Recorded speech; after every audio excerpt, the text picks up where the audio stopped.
What's up, everybody? It's Wednesday. It's another co-main event podcast, Patreon live chat. You are tuned in to Chad and Ben. You are the beloved patrons of the co-main event, and we are going to spend the next 60 minutes or so taking your questions, comments, and concerns from over on the Patreon page. We are indebted, as always, to everybody who stopped by to put those in there. We couldn't do this without you.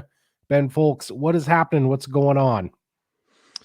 Nothing much. I'm gearing up to join my daughter's cross country team for a fun run Oh, later this wow. afternoon. You going to Now, be running? You're running alongside the kids? man, you know I'm running. You bringing a You whistle? listen. I'm not the guy who goes to the trampoline park and stands off next to the side. I'm not the guy who goes to the fun run, fucking hands out Gatorade. I'm running.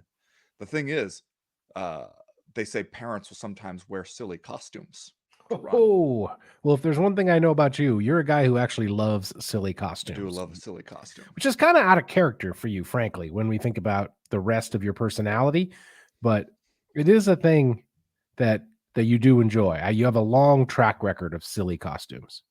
I don't know what the fuck you're talking about out of Well, I mean, you're character. not whimsical. You're not a whimsical guy. I got You're so just, much fucking whimsy in my heart. yeah. The sound of your voice right now belies what you're saying. Everyone can tell. You know what? I'm going to put a poll up on the Discord. You Is do Ben that. Folks You put a whimsical? poll. I'm going to do it right I'm now. I'm going to do I'm it right now. whimsical. If I can figure out how to put a poll on the Discord. I am whimsical as hell. Everybody knows it. I've been frolicking with the forest sprites. You know what? You have a fun run with silly costumes. Brother, I hear the music, I'm gonna dance. Yeah, you are. Anyway, you might hear more about that on doing the damn thing, depending on how it goes. But this week, again, Patreon makes it difficult to tell who's first, but according to Did my they change records, the shit back again? Because remember they had changed it so that the oldest comments were at the bottom, yes. and then they changed it back so the oldest comments were on top again. And Did then they they? changed it back. So These oldest comments are at the bottom. motherfuckers. I know. Anyway, according to my records, according to what I'm looking at in front of me, Chris Armstrong is first this week. And Chris Armstrong presents us with, I think, an interesting question to consider here, an interesting hypothesis. He says, just my opinion, but petrol fists is better as a descriptor, but gas hands is the better nickname because it sounds dumber. Examples: you don't want Tommy to put those petrol fists on your chin in there. He only needs one. And then, as a nickname, Old Gas Hands has this guy right where he wants him going into the third. Now, I think that he makes a compelling argument here. Daniel Alfredson replies, Tom Aspinall is a stately gentleman who only has access to petrol. If this were Bryce Mitchell, Gas Hands would be more fitting. Now, the problem with that is Bryce Mitchell don't exactly have them gas hands. You know what I'm saying? Tom has those gas hands. He would put those gas hands on you. Bryce Mitchell, more of like a fuel grappler. I don't know, but I see what he's saying here. Petrol fists is funny to us as Americans because we're like, hey, don't you know how the British will call it petrol and shit like that? And we're making a nod to him being a British gentleman. We're making a nod to the whole soaking his hands in gas ruse, all that kind of thing. But gas hands, the the sound of it phonetically works better as a nickname. I agree. Sorry, I was putting the poll up.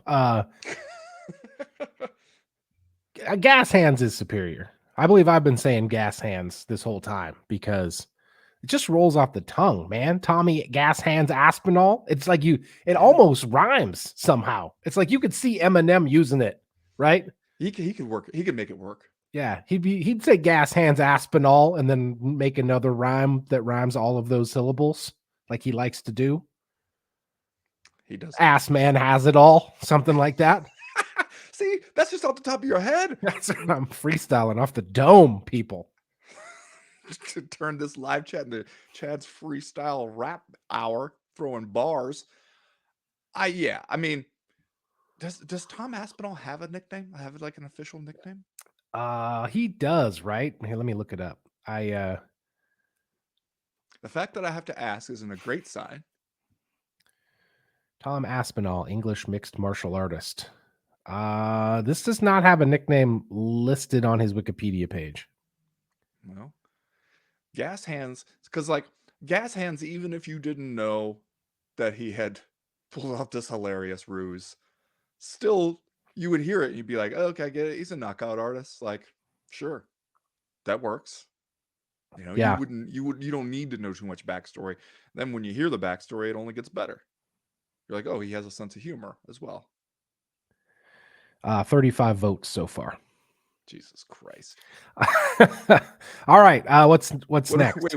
Which way is it leaning? Oh, I Is don't it know. I leaning haven't looked toward at the whimsy? results yet. You have to click on a thing to show the results. So it just says, "Do you think of Ben Folks as whimsical?" And then the See, I feel like you kind of put your thumb on the scale a little bit, wording it that why way. do you think of Ben Folks as whimsical? That's what the poll is. Should I have just said, "Is Ben Folks whimsical?" That sounds worse to me. That sounds like it would be more of a push poll than what we have now. There are three. Which did you put it in? Which? Because this is the thing that confuses me about Discord. I open it up and I'm like, Jesus Christ! There are like no fewer than 40 different sub channels on here. You could say there's too many. I put it in the podcast specific channel on the Discord, and I tagged everyone. So that means that everyone who is signed up for our Discord received a push notification that they were tagged in a post on Discord. We have 24 hours. So not only will we update the poll results at the end of the live chat, but also we can do a follow-up tomorrow. It did not take long for somebody to post a screenshot of the dictionary definition of whimsy. Jesus Christ, you know, it has really just jumped up. I mean, obviously I'm going to vote yes. You voted for yourself. 63% say yes so far. Oh, wow. Let's go. Yeah, that's, you know what? My general experience with online polls is that even very early in the polling, you will see trends that rarely are reversed. So this is going to be a lot of ground for the non-whimsy people to make up. EV-9D9 says, remember, if you don't vote, then you can't complain about the result of the vote. Oh, man. As we said that, though, the no votes jumped to 41%. God damn it. Robbie for Actual says, having had several pints with Ben, I can confirm that motherfucker has displayed clear signs of whimsy. Thank you. That's coming from somebody who has IRL experience. You know what I'm saying? You know what? I think we need to get to some questions here so we don't just totally sidetrack the live chat. I'm pleased with how this is going so far. People are backing me up. Okay. Ryan Robinson, senior CME watch party host, comes in here with a quote. I'll be an independent contractor, and I'm going to make sure that I'm my own boss, that I pick my own hours. I'm going to make my own business decisions. This is attributed to disgraced pro wrestler Marty Scurll. Is the best case scenario for the fighters' lawsuit against the UFC an acceptance of the newly larger settlement figure, followed by a settlement or decision that grants injunctive relief against illegal or improper contract terms for the second class of fighters? I think so.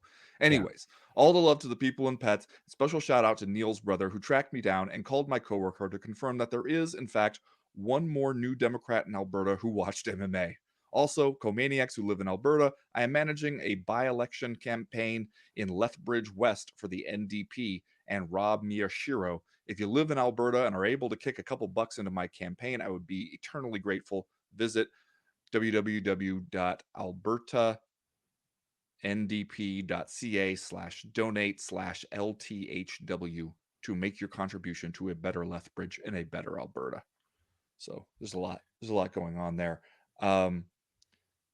If you're talking about like best case scenario that you you lay out here, where a bunch of money from one of the settlements, the contractual change from the other one, I mean, yeah, sure, then you're getting everything, kind of everything you wanted, except for a whole bunch of money with the damages tripled because it's an antitrust case. But it's like that was sort of our complaint about the initial, like our complaint, those of us who don't stand to get any money either way. Our complaint was, you're taking the money, you're taking the payoff, but you're not making any changes whatsoever to the structure of the sport. And it was the structure of the sport that you argued had created the antitrust situation to begin with, the antitrust violations to begin with. So it's like you weren't actually solving anything. You're just getting a little bit of money. Yeah, from here out, an approval of the settlement by the judge, which sounds like it'll probably happen at this point, since they restructured the settlement to address Judge Boulware's initial concerns with the first settlement, and then injunctive relief granted to the second class, the Cajun Johnson class. That would be a home run. Like I think it seems maybe unlikely that you're going to get any kind of big picture contractual changes from the UFC at this point. So the settlement may well be as good as it gets in this case. I don't know. Did we get a question specifically about the Shane Carwin fighter testimonial? Because I feel like that, to me, right now, is the biggest headline coming out of the class action lawsuit, was the publication of these fighter testimonials that then John Nash reposted on Twitter yesterday. I don't think Shane Carwin's name specifically came up or anything. I can't remember if we got any other questions about the lawsuit, but that one, especially, there were some sobering statements from fighters in that, just in general. But the Shane Carwin one, that did something to me when I Yeah. read I that. mean, look, man, if Shane Carwin is struggling in the wake of his MMA career just to earn a living and needs these funds from the class action lawsuit to get by, that should be a stark signpost for any and all MMA fighters. Because if there is one person who should have been able to make a life for himself after his fighting career was over, it should be Shane Carwin. Yeah, Shane Carwin did everything right. He he did did. That's all of exactly the what I thought. stuff. He did all of the stuff that we ask professional fighters and professional athletes to do. He He did did way all above of and the stuff. beyond the stuff, You know how you start talking about shit on the internet and some motherfucker asshole with a bunch of numbers in his name will get on there and say, learn to code? Yes, yeah. Shane Carwin got a fucking engineering degree from the Colorado School of Mines, which I believe is one of the best mining geological engineering schools in the country. He He not fought. only got that degree, he was still using it. He did the thing where he did not completely ignore a career path in favor of being like, I'm going to be a fighter and that's going to be my everything. It was the ongoing story about him was he won't quit his engineering job. He knows there's going to be life after fighting that he has to prepare for, and he's doing that by staying in that field, and did not even have that many fights. Yeah, he had 16 fights, I believe, in 6 years, or 14 fights. I think he was 12-2. He Many of fought them were like Brock. 30 seconds long. He fought Brock Lesnar. Brock Lesnar. Well, first of all, Carwin was the interim UFC heavyweight champion. He fought Brock Lesnar at a pay-per-view that sold 1.16 million pay-per-view buys. So if Carwin is going to come out and say that he lost his engineering job, he believes, because of brain trauma suffered during his fight career, and now he struggles to make ends meet, that should make every fighter incredibly scared. Now, Yeah. Carwin is a guy who I think has admitted in the past that he sparred really hard during Yeah. his MMA career. And as we've said before on this show, a lot of the brain trauma that you get inherent in this sport, and frankly other contact sports, probably comes more from practice than it does from the actual fights. But at the same time, you can't do this shit any better than Shane Carwin did. He got a valuable STEM degree. He got in the sport. He won a title. He fought at a pay-per-view that sold over 1 million pay-per-view buys, arguably at the height of the UFC's popularity. And then he got out, man. Yeah. That's exactly what we say all of these guys should do. And he's still, essentially, to hear him tell it, is ruined in the wake of that. And so that is incredibly sobering and troubling to me that is the case. And it made me reflect on the thing the UFC always says when they say this is not a career, it's an opportunity, Yeah. right? And it made me just think, what fucking kind of opportunity? Opportunity to do what?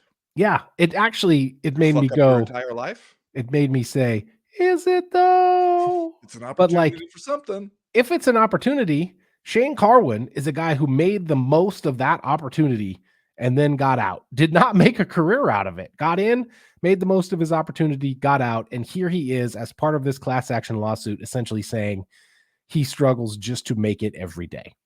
Well, yeah, and especially when you're dealing with brain health stuff, what amount of money would you take for your brain? What would you trade? You know, like if you can't just basically function in the world because your brain is too damaged, it doesn't matter how much money you made, really. Like that's the ongoing care is what those guys need, and there's not really any of that provided for MMA fighters.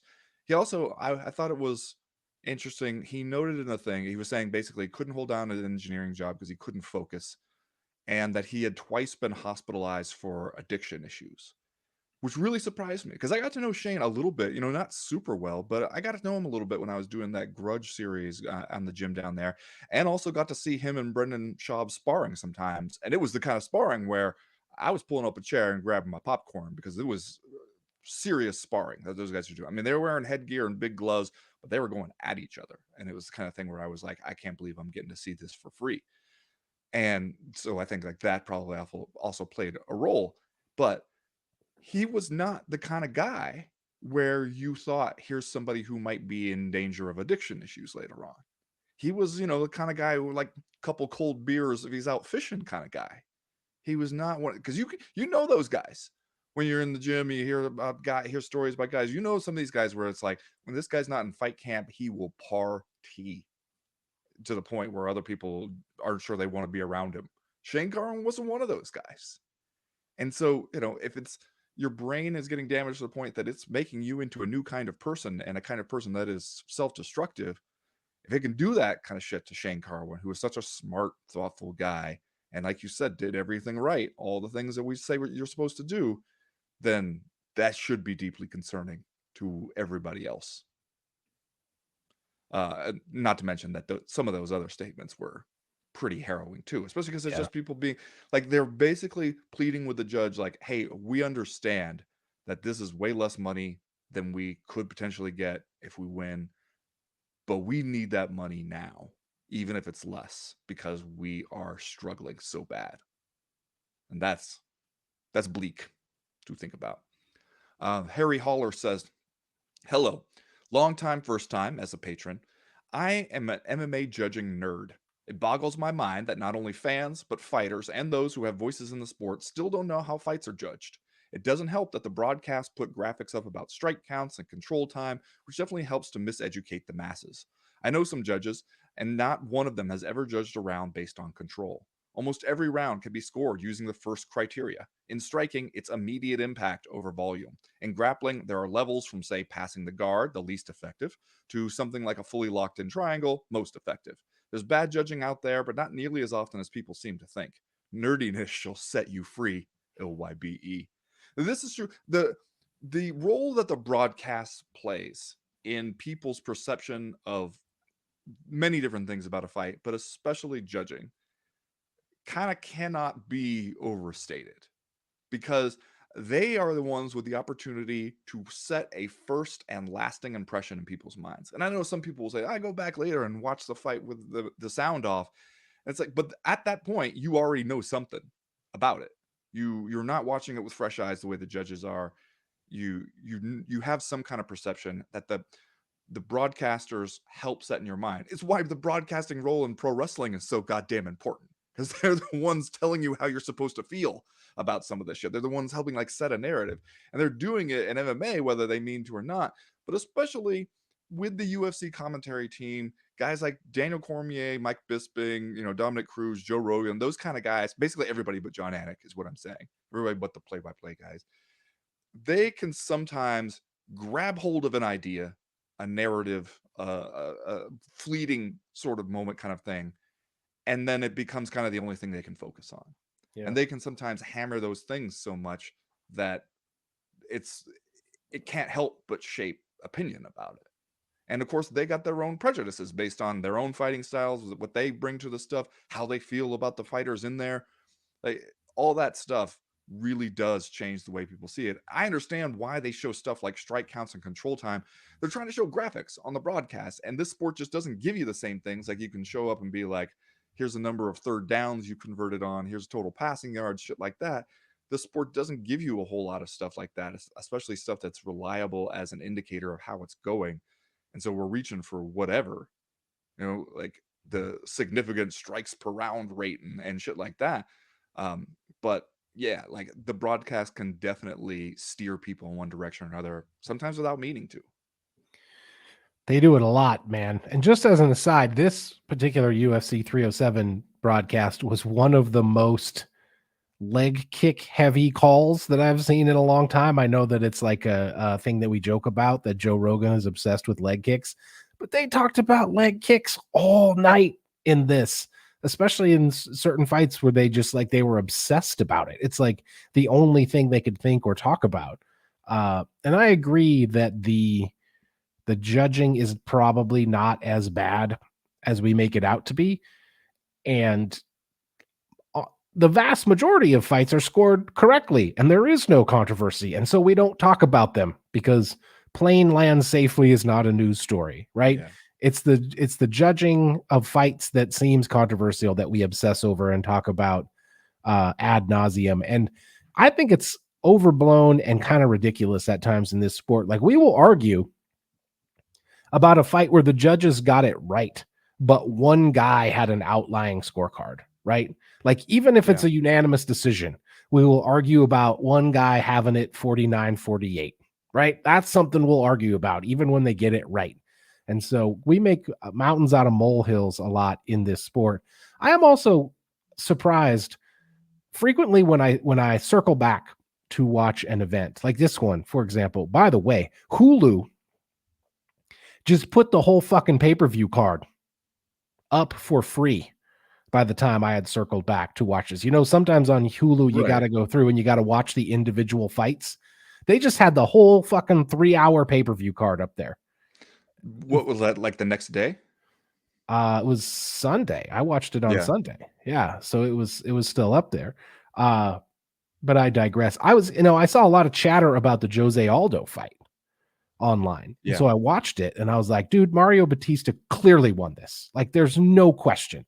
I might have had it 30-27 for Batista. And on one of those rounds that I thought was a clear win for Mario Batista, the highlights that the UFC showed in slow motion after the round were all Jose Aldo highlights. They didn't show a single Mario Batista highlight in that package. And the judging, the commentary was fairly pro Aldo, which I think is understandable. Look, man, we all love Jose Aldo. I just put him in my top 5 greatest MMA fighters of all time list on Monday on the Proper, but he did not win that fight. And that, I think, is an instance where not only did the commentary and the UFC broadcast kind of sway public opinion, but then it seemed like this fight night MMA groupthink took hold, where it's like a certain idea takes hold in the consciousness of social media, and then it spreads like wildfire. Yeah. Yeah. And that can absolutely happen. And the problem is that once it sort of solidifies, it's harder for people to change their minds later or even just dial it down and get some perspective later. Yoni Samuel Siegel says, "Hey gents, Poeton's beatdown of Roundtree made me think about the all-time gross peeking through my fingers moments of MMA fights past. A few that come to mind for me are the Lawler-McDonald fight where Rory's whole shit broke and Robbie's lip was split right up to his nose, or that Penn-Sanchez fight where Diego was just too damn tough for his own good. I also remember the caved-in skull and cut-off finger, but I did see those fights. Any fights or particular moments come to mind for you that pushed your limits of pure grossness? Thanks for the answers." And LYBE. Now, see, I'm glad you brought this up because to me, something like the Lawler McDonald fight, where both guys are getting fucked up, and it is sort of a contest to see who can take it longer and keep throwing it back harder. But it's competitive. It's not a thing of just somebody beating the absolute shit out of somebody and all types of blood coming out their head. God, it's we're both doing this to each other, and it's that to me. I get the peeking through my fingers aspect of it, but that to me is still like some of the most amazing things about this sport. Like, it's weirdly inspiring in a way where you're just like, look how much these people can put themselves through and how far they can push themselves and each other uh, just for the desire to win this and get that big bag of money at the end. But that to me is some of the most amazing moments that I've seen, like that Rory McDonald Robbie Lawler fight. I also, it's not an uncomplicated feeling because I was at that one and I remember just feeling like when Rory McDonald finally got put down for good in that fight, and the camera is following Robbie Lawler as he's celebrating. But I remember Rory McDonald, he's kind of sitting there on the mat. He's trying to sit up. His face is just all beat to hell. It just has changed shapes. There's blood everywhere. And the doctor comes in, and the first thing she does, she has like a piece of gauze and she like sticks it on his nose. And she's trying to talk to him. And he's kind of sitting up. She sticks it on his nose, and it kind of sticks because of the blood. It sticks to his nose, and then he just falls down. He's sitting, and then he just falls backwards, and the gauze is still stuck to his face. And you see that, and right then that guy has endured a life and career changing amount of damage, and it was for him. His nose was never the same after that. Remember that? Like, that nose would bleed every single fight after that, basically, and it looked different. And it just like it was never. He did not have the same face after that fight. He was dealing with the after effects of that fight for the rest of his career. And yeah, I was just gonna say I don't, due to the promises that we made when we did it. I don't talk about the people that I interviewed for the athletic fighter survey, but I will say, since we're among friends, I talked to Rory McDonald for that one. And one of the questions that we asked was, what's the worst injury that you sustained in fighting? And he had like hand surgery or something after that kept him out for a long time, or like thought it was something weird. And I asked him what the worst injury was. And he said, oh, my hand. And for the only time during that survey, I interjected and I said, not your nose? And he said, oh, yeah. No, my nose, actually. And I was like, okay, all right. That is surprising. But yeah, to me, the really peeking through your fingers moments are the ones where it's really one-sided and somebody is just continuing to take that beating.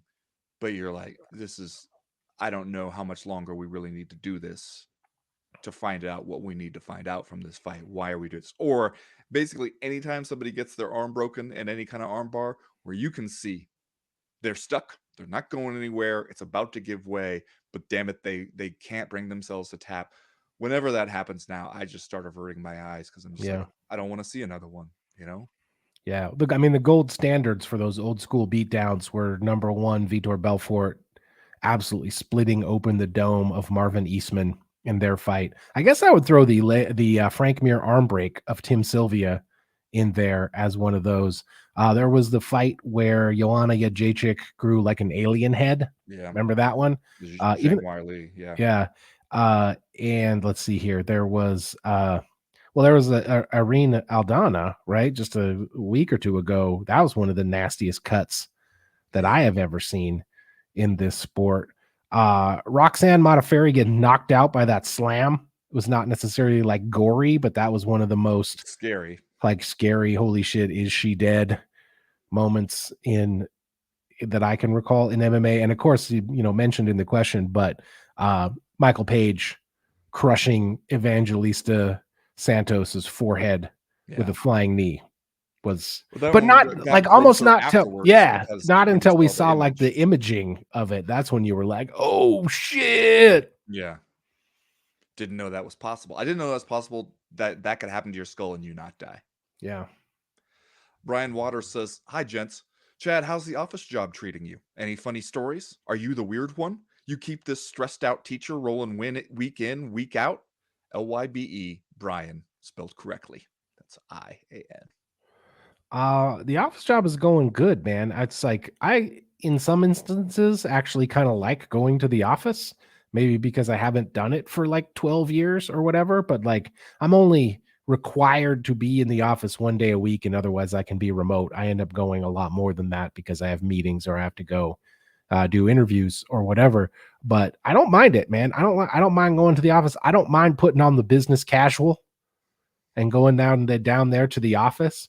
I like to think now that I've breathed a little life into the office scene. Of course, you like to think that the same way I like to because think I'm whimsical. because I am whimsical You are and not. I'm more whimsical than you are. You are out of your fucking mind right now.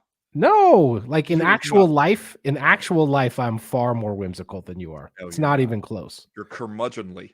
All you have to do is come over and see my house and then go to your house and be like, this is the first time Ben Folks has ever put art up on the walls at any of his houses. This one That that he lives in this is now. absolutely not true. First of all, I Uh don't know how many houses you think I've had. There's been art well, up in all of them. several. I've been to several of your places. Mostly it's like one of those scenes in Boiler Room where they walk in and it's just phones on the This is floor. just a fictional world you're It's conjuring. always been like that. No, I like it. The job is going good. It is far less stressful than any other job I have ever had. And so I enjoy that aspect of it. I largely don't think about it when I'm not there. Clearly, we are sitting here right now at 11:02 a.m. in the One True Time Zone, and I'm recording this show when I am technically supposed to be working. But my immediate superior is a very cool person, and she told me that as long as I'm getting my work done, she doesn't care where I am, and frankly, she doesn't want to know. So yeah, all of that is very cool. The only thing that I don't, well, there's two things that I don't like about it. The first thing that I don't like about it is that I am now responsible for updating the company's website. And the company's website is hooked into the University of Montana's website, and the fucking content management system that they use for that thing is fucking incredible. I have never seen anything like it. It is like fucking DOS from the 80s Oh, or okay. some You're shit. saying incredible in a bad way. Yeah. Oh, it's terrible. So that sucks. And I have to go in this week to help set up for the president of the university's fancy ass fall gathering, which rubs me the wrong way a little bit.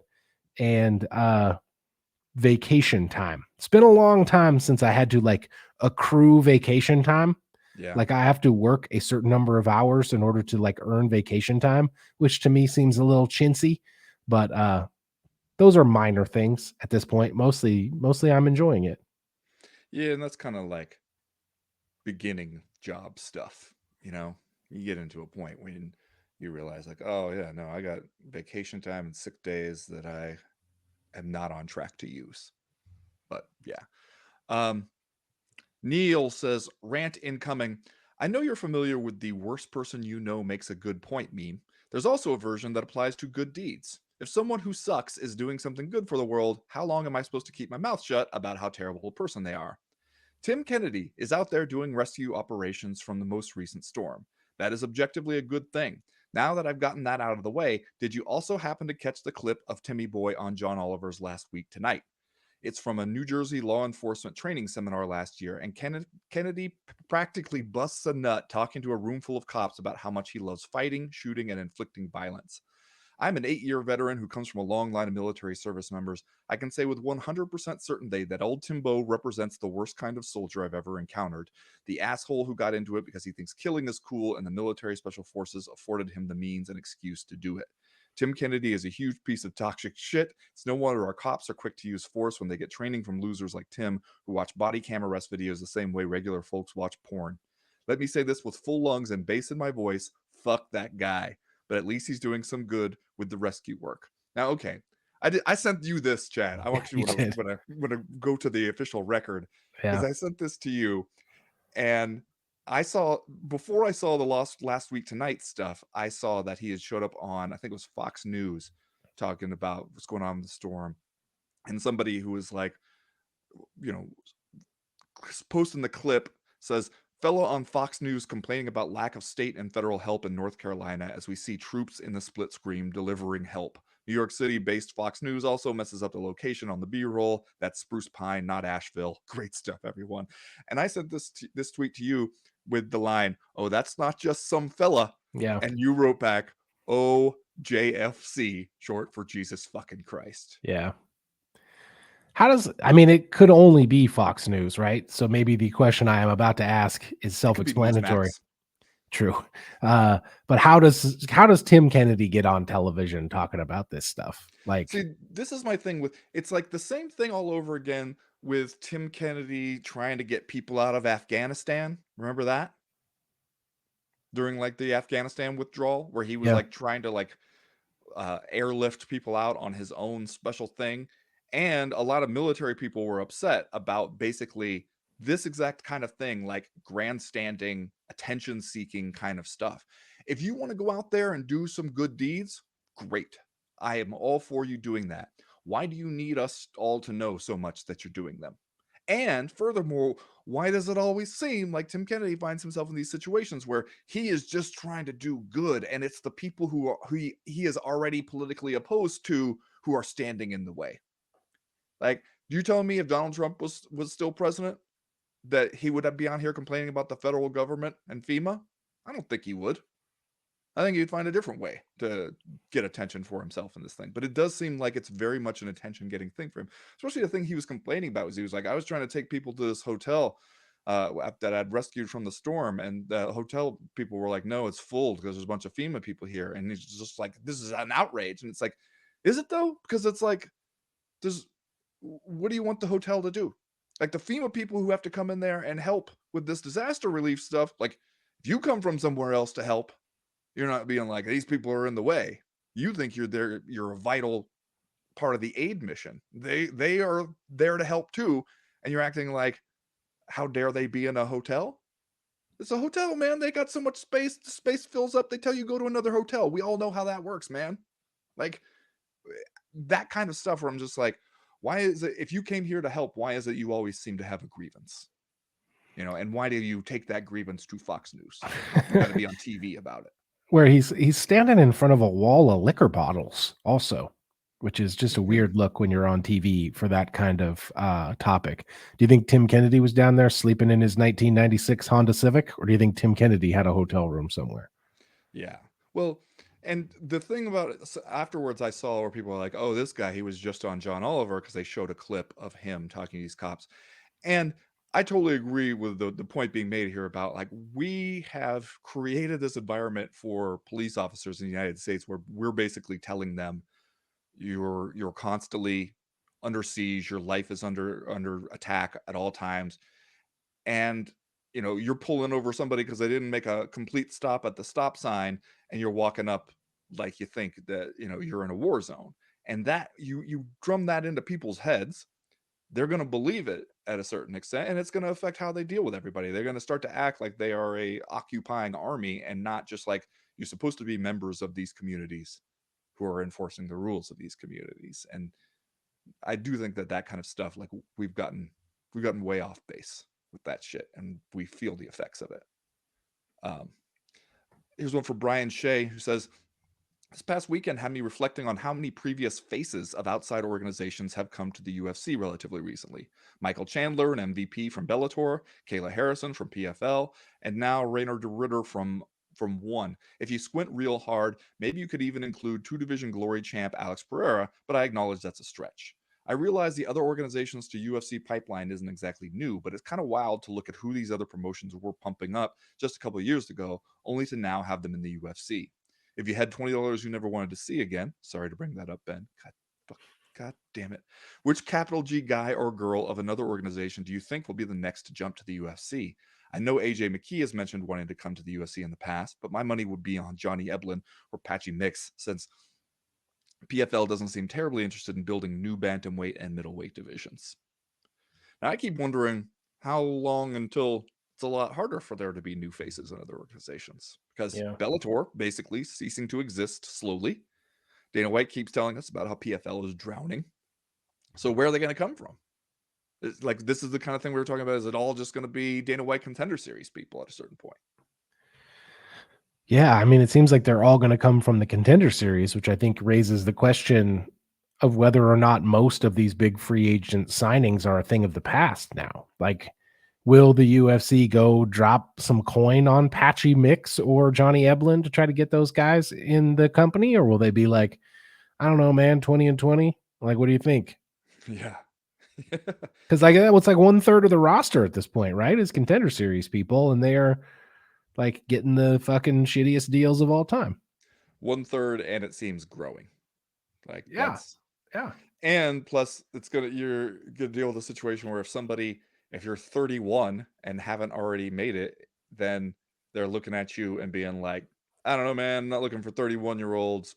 Which begs the question why I invited you to come compete on this show, but still, like, sorry, thank you, no. Like, how old was Alex Pereira when he made his debut? You know? It's insane to think that at some point the UFC was like, you know what we need is cheaper labor. We need like a cheaper labor force. Yeah. If only there was a way to make them work for even less money. Man, I got it.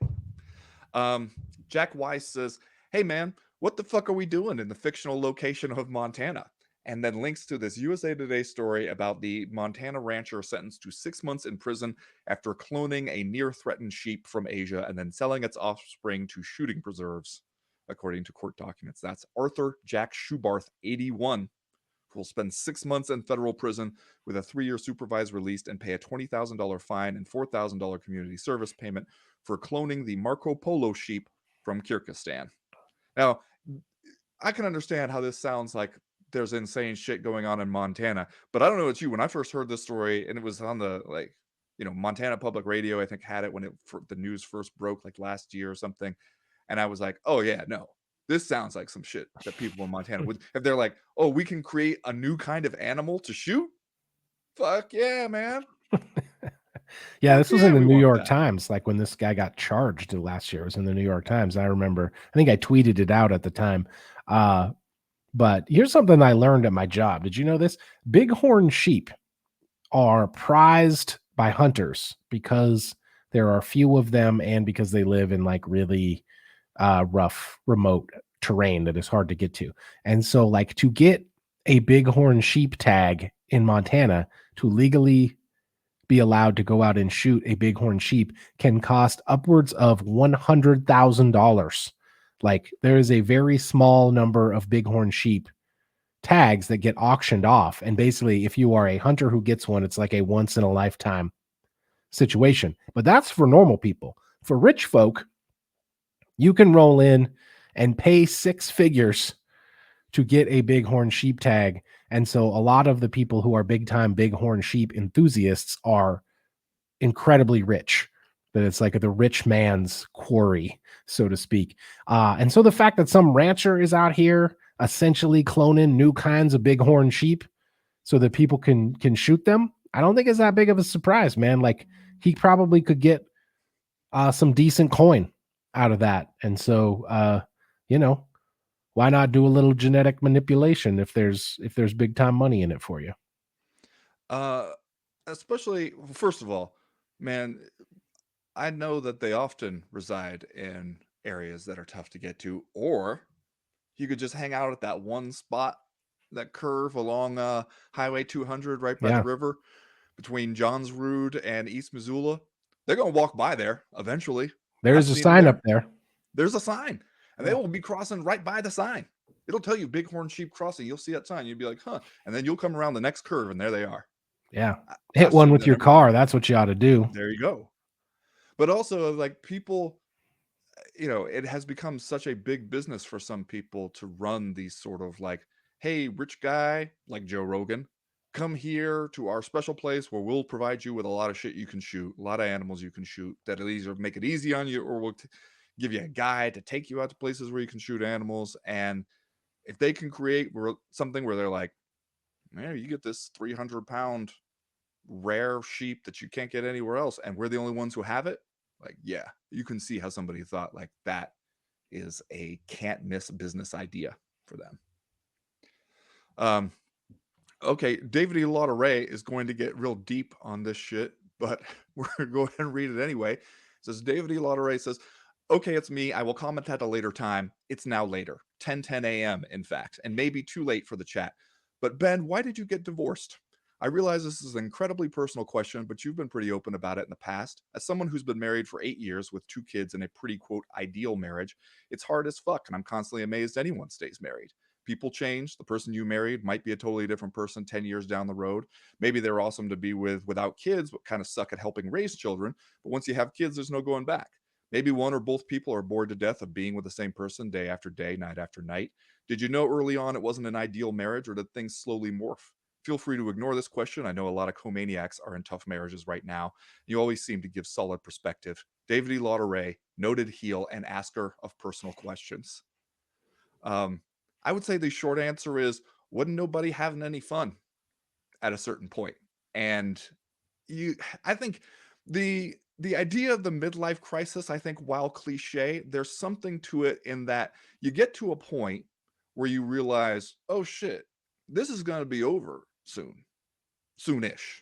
At least the part of my life that could reasonably be described as like the good parts, the not the end, not the beginning, not exactly young, but not old yet either. That part is going to be over soon. And if I'm not having a good time, if I'm not enjoying the kind of life that I am leading on a daily basis, what the fuck am I doing? Because you're only going to get one. And why do you want to just sort of grimly endure it when you could just change it and make it into more something that you actually would want to live through? And that was kind of what was going on. I think we had both changed a lot over the years. And it wasn't like I hate this person, but it was like, I don't think we are each other's favorite people anymore. I don't think we really, it's not who, we're thinking like my ideal situation, like the time when I feel the most joy or the most comfort, it's not around this person anymore. It's not like what either of us is really like looking forward to at the end of a day. And so you get to that point and just kind of like, I think also part of it, having kids, it is super tough. It'll put a strain on any relationship, and it can, if you're not careful, kind of turn you into like coworkers or like co-managers of a business, kind of, where you're just sort of like, we both got to do this thing. And in order for me to get some time alone to just be a person, you got to take over, and then I got to take over for you. And so it's like, you get to this thing where it just becomes a different kind of relationship at that point. But also you kind of ask yourself at some point, like, what kind of relationship do you want to model for your kids? Do you want them to think like, well, this is what relationships are? Everybody hates it and they kind of get through it, gritting their teeth. Or you want to be like, yeah, you could make up your mind to do something different. And we made up our minds to do something different, and I think it's worked out extremely well for everybody. I mean, they think it worked out way better for the kids than I thought it was going to. I know I'm much happier. I think she's much happier. I think it just, like, if I have one regret about it, it's that we didn't do it sooner. That there were years there where, like, that we went through this sort of slow torture of it that we didn't have to. But then maybe that's why you have to, like, one good thing I think about marriage is that it's hard enough to get out of, that it makes you have to be pretty goddamn sure. I've gotten out of some relationships before where it was just sort of like impulsive, and I was like, I break up with you, I'm done. And then afterwards you go like, that maybe wasn't the best way to handle that. Marriage is hard enough to get out of, that by the time you do get out of it, you're like 100% certain the right choice for everybody. So there's my answer on that. Let's see. We got time for one more before we go to Tracy time here. This one, that I know we have touched on in the past, but I think it's a good one to check in on here from Juan Pablo, who says, hello, dear gents. What is the likelihood of the fight between Bobby Knuckles and Khamzat Chimaev happening? Considering how Chimaev looked against Usman, how would he do against Whittaker? This fight is very interesting. Either we see the potential greatness Chimaev is supposed to have, or we see Mr. Knuckles shine, because beating Chimaev would take a very good performance. Love you, dudes. Now, those are really two different questions. The first one, is the fight going to happen? I still can't get myself to believe it. I get surprised when I go and I look at the schedule, look at the lineup for UFC 308, because I'm so excited about Ilya Topuria and Max Holloway. I kind of don't care if the rest of the thing is dog shit. But then you look at it and you're like, oh yeah, shit, the co-main supposed to be Bobby Nux and Khamzat. Like, that would be awesome in the hypothetical world where it happens. This is in like 2 weeks. Are we gonna do a live watch party for this? We originally said we were. I think we should, as long as it fits in with your schedule. It's on October 26th. I think we should do this one, and I think we should do Jones Stipe, but I'm just throwing that out there. Where is Khamzat Chimaev right now?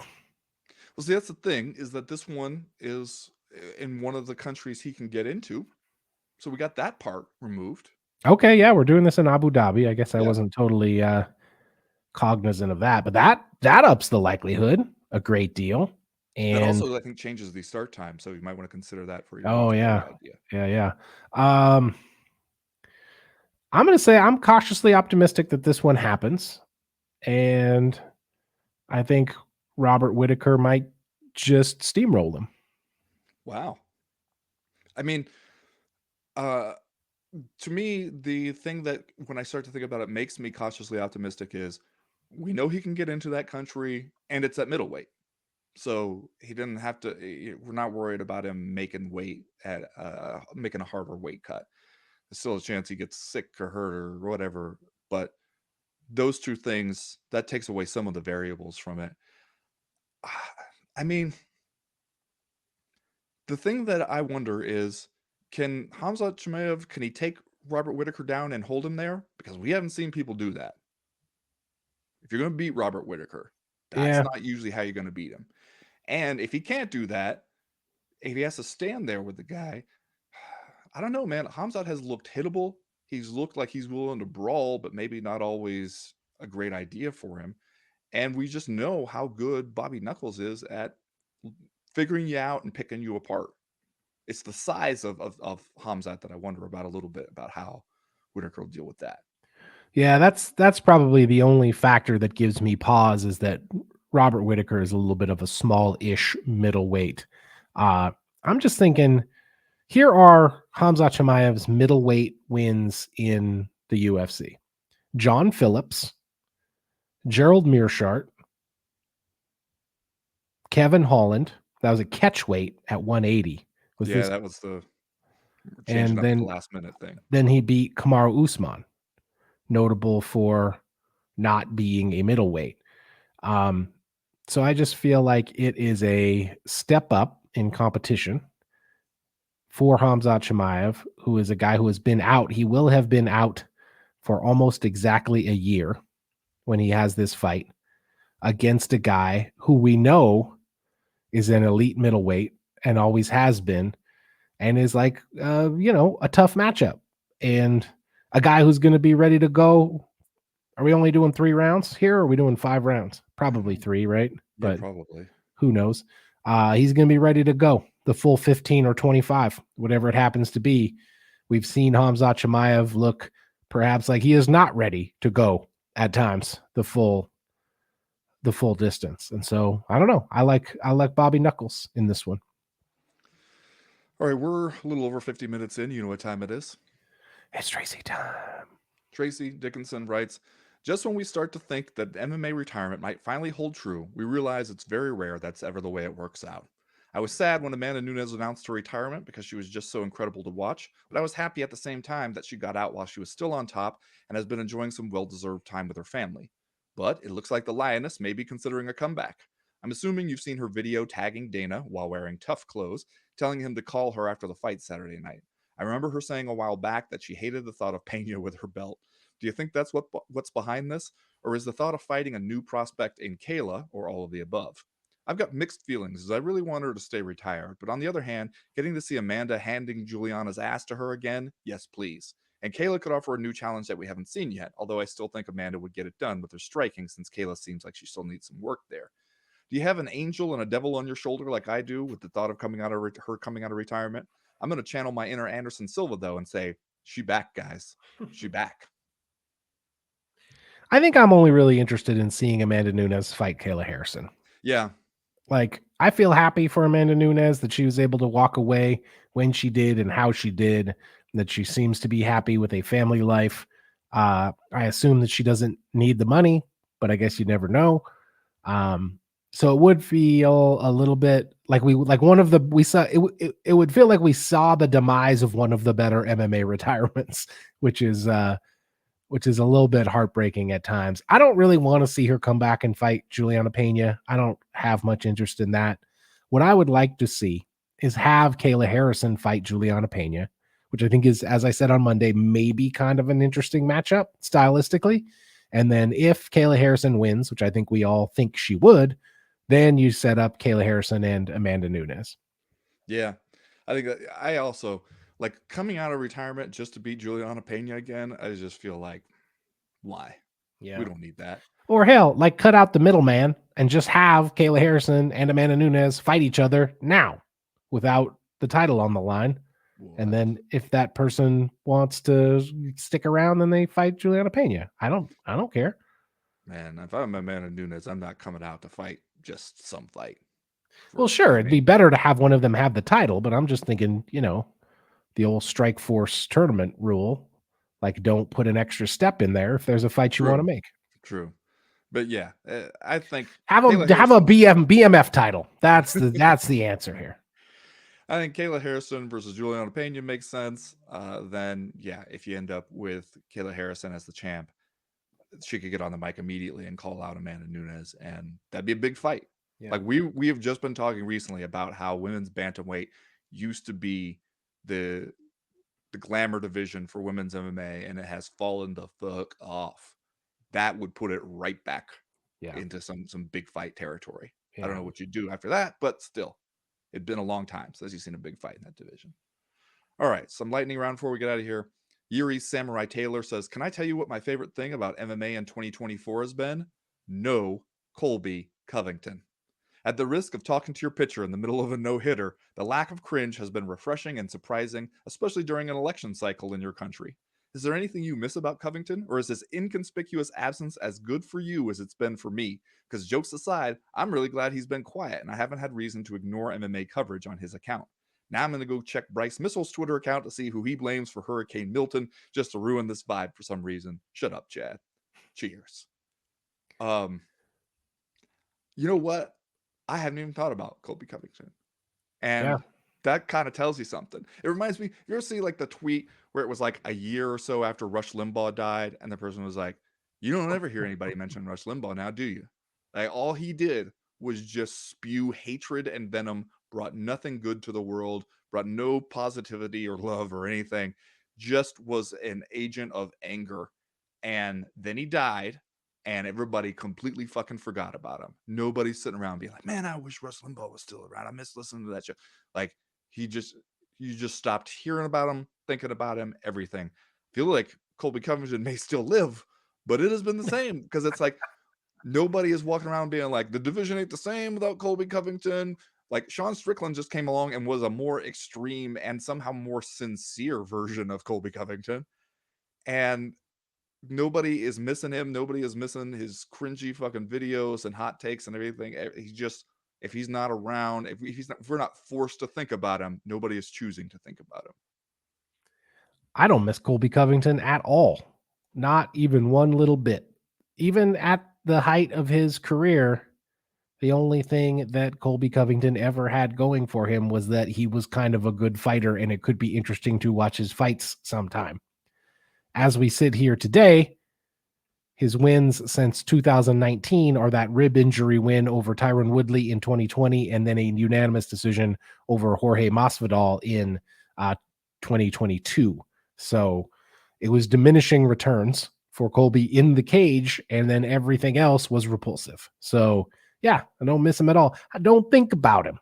I never think about you at all, Don Draper says, as the elevator doors close. So yeah, that's where I'm at. Also, why was I told to shut up? Was that? Yeah, I don't know, maybe because he was knowingly ruining the vibe, and he thought you were going to get mad at him about it. Oh, yeah, it's not ruining my vibe; it's just ruining his vibe. He's going to go look at Twitter. Connor Walsh writes us from 6 a.m. in Ireland, but writes to let us know that the biggest homie and friend of the pod, Patrick Wyman's second season of his podcast covering HBO's Rome is out now, and due to this, season 1 is now free, and he links it's patreon.com/Romecast. I did not know that he did a podcast at all about HBO's Rome, and how the fuck did I miss that? I feel like I follow a lot of Patrick Wyman content. I obviously love HBO's Rome, but especially if season 1 is now free, Jesus Christ, I want to get in on that shit. I'd love to know what Patrick Wyman thinks about the historical accuracy or inaccuracy of that show. I think it was a great show. Maybe you're blinded by his garage gym content. I Yeah, think that that's could what it be. could be. Well, and I'm He's looking forward to his new book coming out. Yeah, I was just gonna say he's got a new book coming out too. So it's all happening over in the world of Patrick Wyman. Might I be time really to get him back on the show again It here might be shortly. when he's got a new book to plug. I really enjoyed the hell out of his first book, and I think about some of the stuff from it often. Danny Kennedy says, "Gentlemen, as lovers of fine literature, I'm sure you enjoy the feeling of being taken on a tour of the inside of someone else's head. A good writer brings you along in a way that makes you feel like you're part of the process yourself. I've started reading some sci-fi, and I've recently read a couple books that pull you into the head or equivalent organ of some really alien-feeling aliens, as opposed to the Star Trek-style people with weird forehead aliens. It's a weird sort of a brain meld, but I like it. Have either of you got any love in your heart for an alien feeling alien? I know Chad likes to get into a barbarian mind brain every now and then. Two books for you if you're ever interested: Blind Sight by Peter Watts, Children of Time by Adrian Tchaikovsky. Now that is interesting to me because I do enjoy, getting into a different sort of mind space, and especially something like Alien. Like that is one of the things that always bugged me about like Star Trek is that they encounter alien civilizations, and especially in like TNG stuff, it's true. It'd be like they had a weird head thing that we could do easily and cheaply with like makeup prosthetics, but and some weird cultural things, but like a lot more in common with human cultures than is probably really the case with aliens. So if you're going to give me a book where it's like, yeah, we're really trying hard to imagine how aliens and the way they think and approach things would be different than humans, like, yeah, I'm interested. What was the second one? Children of the Sun? Is that what it's called? Children of Time. Oh, of Time. Okay. I'm putting on these on my potential books to read list. All right, I got them. Good. Glad that you got them. Just a couple more before we get out of here. Okay, here's one from Bixby Snyder. So Alex Pereira goes out and struggles against a bloated PED using, allegedly, middleweight striker whose biggest win was against an aging dinosaur in Anthony Smith, and everyone loses their shit. You see where we're going, Chad? See what's Don't make happening me here? do it. Don't Now I make me love do it. watching some Shama shit as much as the next person, but can we all agree that Poatan really needs to go out and fight a complete MMA fighter for us to see how good he really is? Conor McGregor was a mere 2 fights into his UFC career before the haters, Chad being one of them, were calling for him to face a wrestler, and they all cried in their cornflakes because he also skipped the line into a title shot, much like Pereira has in 2 weight divisions. Why do we not hold Pereira to the same standard? Now, Red Jack Guy notes he's 5-0 as a light heavyweight with 4 straight kill shot victories. Ah, see, but how good is he really? I mean, he has beat pretty much almost nothing but champs, right? Israel Adesanya, Yuri Prochazka, Jamal Hill. I mean, we just got he beat Sean Strickland, who became the champ. I'll put him on the list. We all agreed that the Khalil Roundtree fight was a bout of convenience for the UFC, right? Yeah. And probably put together because it was thought of to be a fun stylistic matchup. Struggled? You gonna say he struggled with Khalil Roundtree? Just because we were expecting it to be such one-way traffic and Khalil Yeah, Roundtree landed some punches early yeah. on, but that's it.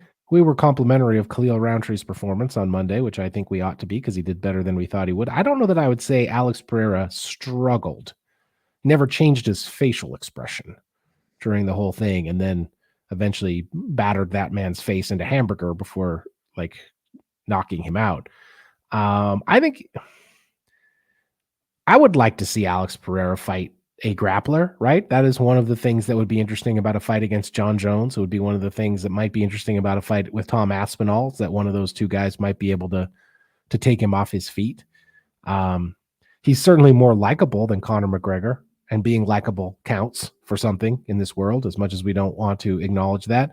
He's also like kind of been better than Conor McGregor, really. Like Conor McGregor, the apex of Conor McGregor's career was when he knocked out Jose Aldo, right? Then he went on to become the champ and everything else, but that was pretty much as good as it ever got for him. Alex Pereira is still building, I think.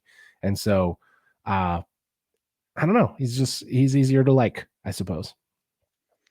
All right, we are up over an hour now, so we are going to finish up with one, even though I apologize to some other people who had some good questions, but they are mostly people that we hear from a whole lot. So, you know, we we try to get some shine for the people who are first time, long time, or that we don't hear from as much. But it doesn't mean that I didn't see some of you other people. Now, where the fuck happened to my question that I was going to read? It's not this one. It was. Okay. We're going to go to this one from the Jesse White Deer, who says, "Bless up, you beautiful kings. My mainest men, what's something nice you've done for yourself lately? With it being October, how do we know this year has been successful? With me, I'm allowing myself more grace in everyday life, and I started jujitsu, something I always wanted to do and compete in. To me, that's success. Best wishes, warm regards, your pal from Oklahoma, the Jesse White Deer." Chad, what's something nice you've done for yourself lately? I mean, I've been on 2 recent trips to see concerts, right? I splurged and spent way too much money to indulge my teenage self to go see essentially Rancid and Green Day in Portland at Providence Park a few weeks ago. And then this past weekend, I was in Chicago with my wife. We went to see Anderson .Paak play, which has turned out to be really awesome, better than I expected it to be. And, hung around and ate a bunch of food in Chicago and walked around and enjoyed its splendor, which was very enjoyable. Did you go to that art institute? Hell yeah. Saw a ton of famous art. Yeah. I got so much famous art pictures on my phone right now. More famous art pictures than you can imagine. And I only took pictures of the most famous art Yeah. that we saw. I wasn't taking pictures of no B-list art. I was taking pictures of those Van Goghs, taking pictures of those Claude Monets. You know what though? Just as we were leaving, I saw the Great Wave is on display at the Art Institute right now. And like I couldn't find it. Like I looked around, we were walking out the door. I was like, oh, I want to see the Great Wave. Looked around, couldn't immediately find it. And so we left without seeing it. And it's my one regret. Would have liked to see the Great Wave. I saw a comedian once, like she was on some podcast or something, saying that her approach for museums is to go to the gift shop first because she wants to see, what do you have here that's famous enough you put it on a bookmark? What do you have here that you got on a fridge magnet or something? Like that'll tell me, like, oh, you got that shit here? All right, I'm gonna go find that one. Because Yeah. then you're not wasting time on some like Swiss watercolor shit that nobody's ever heard of this guy. Some fucking, also ran impressionists. No, we're gonna rate for the big hitters. Yeah. Saw some Georgia O'Keeffe's Oh yeah. up in there. That picture of everybody sitting in the diner. Oh yeah. That one's in there. Saw that one. Bunch of pictures. Some good shit in there. Plus, like it's a well put together, nice museum. It is. You know what else we did? So my wife, public finance attorney, was kind of going off the whole time about Chicago's public works and how awesome they are. And so we walked through the Lincoln Park neighborhood and went to the Lincoln Park, the actual Lincoln Park. There's a zoo up in there. We didn't even know this. There's a zoo, Lincoln Park Zoo. It's free. You just walk up to the park, you walk into the zoo, and it's like, oh, there's a gorilla, right? Wow. I'm not a big zoo guy. Zoos make me sad for the Yeah. most part, but it also was kind of interesting to be like, okay, in Chicago, they just have a free zoo that you can go to. That's pretty cool. That's a cool thing that will probably never happen again, So yeah, it was awesome. Public Works, Chicago, making the most of it. As for me, well, one thing I finally feel like I have addressed the back pain issue that I was having just with the series. I got some helpful advice from various people. Sean Alshadi definitely, he sent me a video where he was like, okay, this is gonna sound dumb, but I've dealt with back pain. And Kenny Florian sent me this video of this stretch, and I was like, oh yeah, no, this actually does address what's really going on. But I also I was talking to a friend of mine where she deals with a lot of back stuff, and I was like, "What do you do for your back when it gets bad?" And because I had a day there where I had to take a sick day from work because I was just like, you're just in pain all day long, can't even really think, once I'll sit here and write stuff. And she was like, "I rest it, like I lay down, I rest it, I don't do shit to it." And I was like, "God damn it." That is the kind of thing that I am not that great at, where like the answer to the thing is that you just have to wait. Like if you're just good to it and you just wait and you don't, because I want there to be something you can do. I want there to be like a proactive solution. And there isn't always a proactive solution. And so it's kind of hard for me to be like, all right, just give yourself the permission to rest it, to do nothing, skip the hockey game, and feel much better now. To the point where I'm listed as questionable for tonight's hockey game. I think that it's good enough. I could go play. Maybe boy. not. We'll have to wait and see. Yeah. Right now, Ben Folks being whimsical is running away with it. We've got hell yeah. We got 100 votes. The yes response is at 57%. The no response is at 43%.